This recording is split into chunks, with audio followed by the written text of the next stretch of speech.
Hey everybody, welcome back.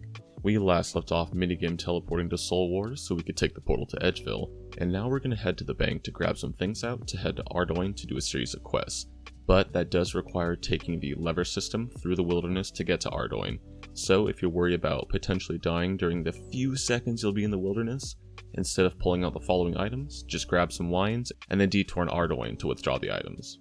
You'll want your strike runes and gear, your coins, jug of water and regular log for the Monk's Friend quest, a steel axe and tinderbox to get some wood cutting and fire making experience in a bit, as well as your kitten, some food for it, and some food for yourself. Then, go south to the ruins to talk to Marley by the yew trees to continue below Ice Mountain. He'll ask you for a steak sandwich, which we'll learn how to make from the chef in the Varrock pub later on.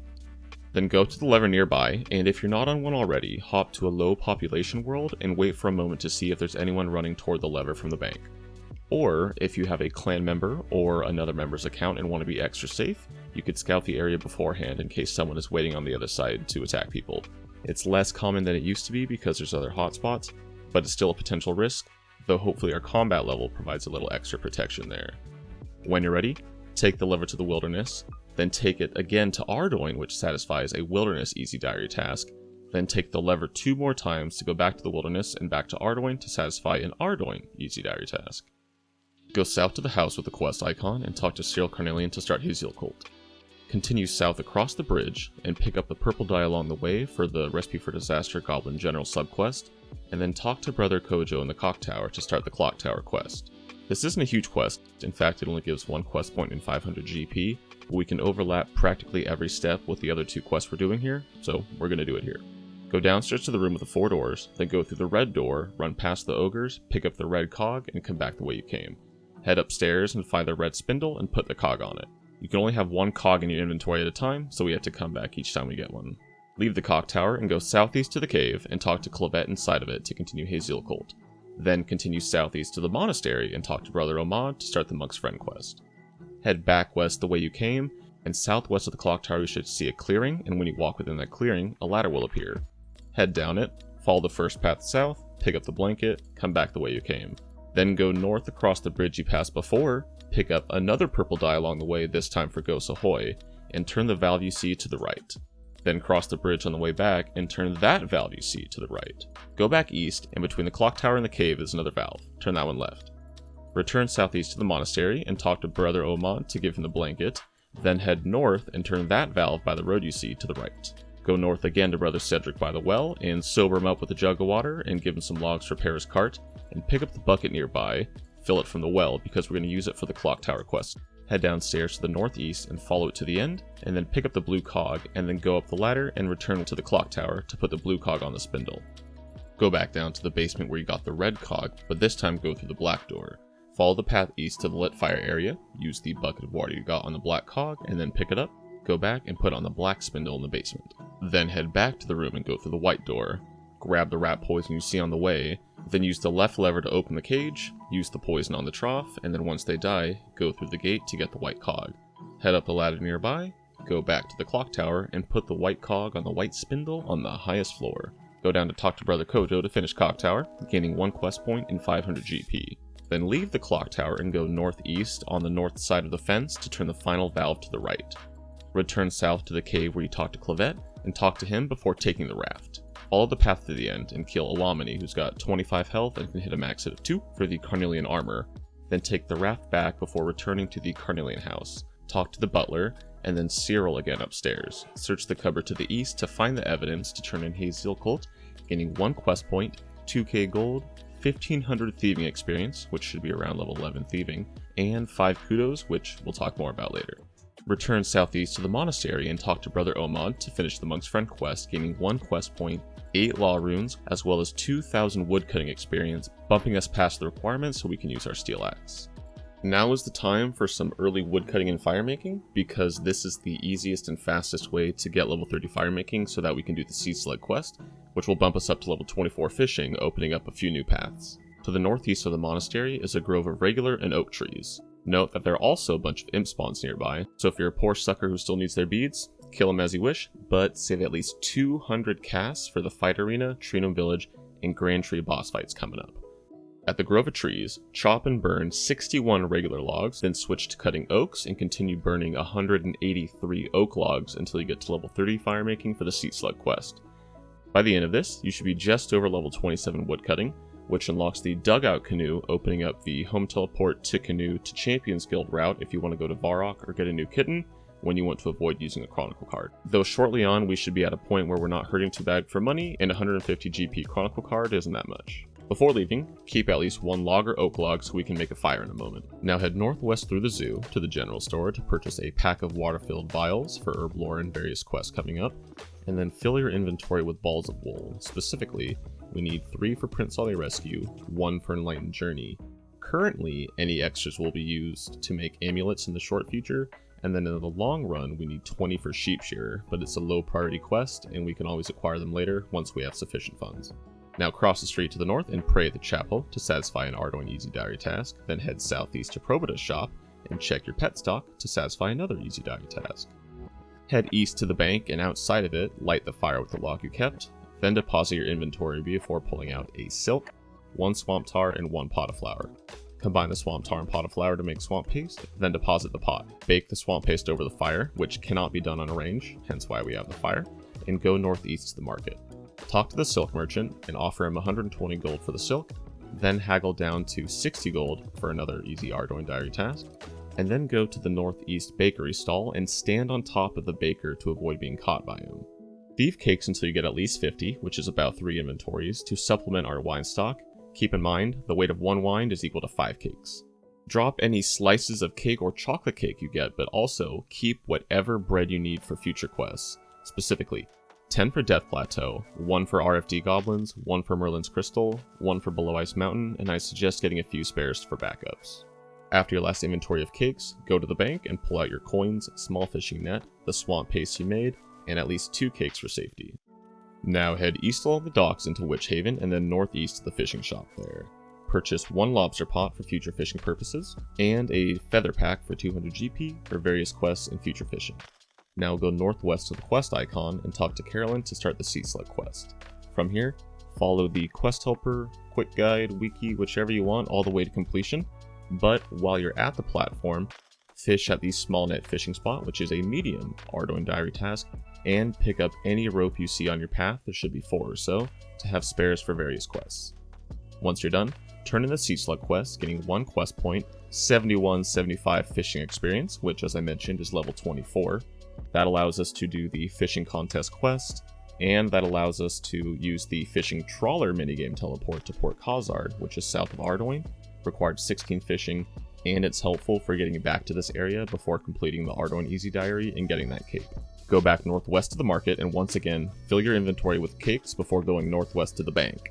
From the bank, pull out your strike runes and magic gear, but remember to save those 200 casts for the upcoming quest fights, as well as 8 cakes to be safe because we have to repair some railings that will hurt us, and run through a few bats. And here is where I had streamed 4 days in a row or whatnot, and then edited all those clips you saw, so this is me jumping back into playing the game, and because my membership lapsed with my kitten out, it automatically disappears, so I had to go get another. So my timing is off with where other people might be, so I will actually do a little bit of bank standing later to catch up for that because, spoiler alert, I end up forgetting to pay attention to the cat that runs away. Head north out of town to the red fenced-in area and talk to Captain Logoff to start the Dwarf Cannon quest, and follow the quick guide or quest helper up until you talk to him again and he tells you to go to the Dwarven Mine north of Follador. Then, to the northeast are some coal rocks, bats, and a dwarf named Stankers. Kill 3 bats, so you can get 3 bones for Watchtower quest, Merlin's Crystal, and as a possibly requested item during Forgettable Tale of a Drunken Dwarf, and the special wing for the Rag and Bone Man quest. Then go north to talk to Stankers, pick dialogue option 2, then dialogue option 1, and repeat as necessary to get as many poison chalices as you want. They have about a 25% chance to give +1 crafting, which we're going to use to get from 41 to 42 to make the fishbowl for the Pirate Pete subquest of RFD, as well as the Kendaran Easy Diary. The chalice also has a 28% chance to give +1 thieving, as well as 5 other effects that can occur, which Modash thankfully gave me the probability to in a tweet a year or so ago. Then go west to north past the waterfall to Barbarian Assault, bank at the chest, then head east to the Barbarian outside the outpost gate to start the Alfred Grimhand's bar crawl, which will require us to have a special drink at multiple bars around RuneScape, of which every single one are already on our route without having to deviate at all. The two big reasons we're doing this is because we need to come here and talk to a barbarian during the Horror from the Deep quest, which requires 35 agility and doing the bar crawl. And one of the scorpions for the Scorpion Catcher quest is in the agility course. After completing the bar crawl, you can also talk to the barbarian you got it from, and you can automatically smash your vials, which we'll talk about again after we actually finish the bar crawl. On the north side of the outpost are 4 plank spawns. We're going to fill our inventory with planks to get 10 for the Daddy's Home mini quest, 3 for Dragon Slayer, 3 for the Observatory Quest, 1 for Mountain Daughter, and a few more of them will be spares, but the rest will be used for Mahogany Home's construction contracts and to construct the beginner and easy tier stash units, which is where you can store specific clue mode items so you don't have to always bring them with you. They'll be wherever you are to do the clue step. And they give construction experience, which is great for us in the early game because it'll boost us up past those early levels. As a side note for construction, we'll get level 9 from Daddy's Home on its own, and recall that we need level 10 for Tower of Life, 16 for the Falador Easy Diary, 25 so that we can do the Kebos Easy Diary task that requires us to move our house to Hasidius, and 25 for the crafting table 2, which is the minimum that you need to make the steel clockworks for birdhouse runs, which is going to get us the majority of our early hunter experience, as well as 26 for the relatively new Getting Ahead quest. Once you fill your inventory, head to the bank, pull out your coins, bar crawl card, rope, and 2 cakes just to be safe, and talk to Captain Kane to tell him you're an expert at Barbarian Assault to skip the tutorial, which unlocks the minigame teleport, so the next time we have to come back here for Waterfall Quest, Barbarian Outpost, Dwarf Cannon, it's right there. Head south across the bridge to the waterfall house we passed earlier and talk to Almira to start the Waterfall Quest. Take the raft behind her house, talk to Hudon across the river, use your rope on the rock, use your rope on the tree, then climb in the barrel and hop down. You'll wash ashore by an information center, where you'll head upstairs, search the bookcase on the southeast till you find the book on Baxtorian, which you'll read and then drop, and then head south, cross the bridge to the west, and continue all the way to the gates of the Tree Gnome Stronghold. Outside you'll see a red-hatted gnome named Femi, who will ask you to help her gain entrance to the Tree Gnome Stronghold. It won't really matter, but if you don't do this, later on during the Grand Tree quest, it'll cost you 1,000 gold to gain entrance to the town, but we're working in Gnome Village at the same time, so we're just taking the Spirit Tree right into the center of the stronghold, which is a pretty big breach of security that they ought to look into. Once inside, go north to the Agility course and run a lap to satisfy a Western Province's Easy Diary task, then continue north to the Grand Tree. Talk to King Narnode at the base to start the Grand Tree quest, go through the first few steps where he takes you downstairs. When you can go back upstairs, do so, and now it's time to go shopping. Go to the bar and talk to Blurberry to the east to cross that bar off your bar crawl card, as well as purchase a pre-made Blurberry special from him for the Death Plateau quest. I accidentally clicked purchase 5, so I'm stuck with a few. Then, continue east to Heckle Fench and purchase 3 vodka for the Edgar's Ruse and Bon Voyage quest, 1 Dwellberries for Plague City, 1 orange for RFD Goblins, 5 chocolate dust, and 5 buckets of milk to make the hangover cure for Plague City, and to use for future potions and cooking uses, and then fill your inventory with pineapples to make super compost later on. Head all the way west to the bank and deposit everything except your coins, before going north to Hudo, the other shop, and purchasing 1 gnome spice for RFD Goblins. I'm actually purchasing a second, just so I can test a little cooking thing later on with chopped garlic, 10 onions to make yellow dyes for various quests, 1 lime for Fairy Tale Part 1, as it's one of the potentially requested items you're asked to obtain, 10 more chocolate dust for future energy potions, and then of course more pineapples for super compost. Now bank again to prepare to do Plague City. Pull out your coins, strike runes and gear, a rope, some dwellberries, as well as a bucket of milk, snape grass, and chocolate dust that you can combine ahead of time into a hangover cure. Bring your cat to trade for death runes, as well as your barcrawl card, chronicle, bucket, and at least 3 cakes just to be safe.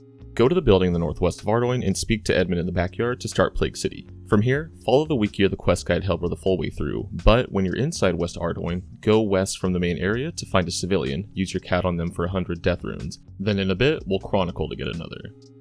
Finishing the quest gives you 1 quest point, 2,425 mining experience, which should be level 18, as well as the Ardougne teleport scroll. Once you read it, it allows you to teleport to Ardougne once you get level 51 magic. Now let's start Biohazard by going east across the street to Elena's and talk to her to do that quest. Then go southwest to the pub and talk to the bartender to cross the bar of your barcrawl card, and Lucian to start the Temple of Ikov, even though we won't be completing it for some time, as we need 70 fletching to make a yew longbow unless we're lucky enough to get one from a medium clue or young impling. Now from here, follow the quest helper or wiki quick guide until you get the liquid honey, ethanea, and sulfuric broline from Elena. Note that when getting the pigeon cage, pick up 5 extra for 1 small favor. Head to the south bank, but stop at the general store to fill your inventory with balls of wool, then bank everything but your quest item and coins, head to the docks and take the boat to Remington to speak to the chemist. After speaking to the chemist, give the sulfuric bromine to Hops, the honey to Chansey, the ethanea to Da Vinci, and go to the crafting shop to purchase a ring mold, a necklace mold, 2 amulet molds, as one of them may be requested during Forgettable Tale of a Drunken Dwarf, a bracelet mold, a tiara mold, and then a sickle mold so that we can make a silver sickle for Nature Spirit. Then chronicle the Champions Guild and run to Gertrude's house to get a new sacrifice kitten. Now we're going to prepare to do Observatory Quest since we need to get up to level 30 crafting, so once we finish Biohazard and do the final Ardougne Easy Diary task, then we'll get the Cape and Lamp Diary rewards, use a lamp on crafting since we can't use it on Herblore until it's level 30, and that's going to take some time. Minigame teleport to Last Man Standing, use the Pool of Refreshment, then pull out your bark sample and translation book for Gnome Village, 6 coins, strike runes and gear, a bronze bar, molten glass, 3 planks, 4 wines, and 10 to 12 cakes to run past some hill giants, hobgoblins, and spiders. Then take the Castle Wars portal and run north to the observatory to start the quest. Give him the items you brought, and then go east to the building with the super anti-poison 1 spawn. I suggest world hopping to get 4 to 16 doses, which is 1 to 4 whole potions. Each dose gives 6 minutes of poison protection versus the standard potion's 90 seconds. So that's 4 times the amount of anti-poison per slot, but in a bit, there's an infinite regular anti-poison spawn in the dungeon, and we'll get a few of those so that we don't waste super anti-poison doses when we don't need it for a full 6 minutes. From here, follow the quest helper or the wiki quick guide until you finish the quest, but the second to last step before you go up the stairs through the dungeon into the observatory, to the northeast there's a hallway, and at the end of the hallway is a chest that has an infinite supply of anti-poison ones, so get as much as you'd like from that, and you don't have to world hop.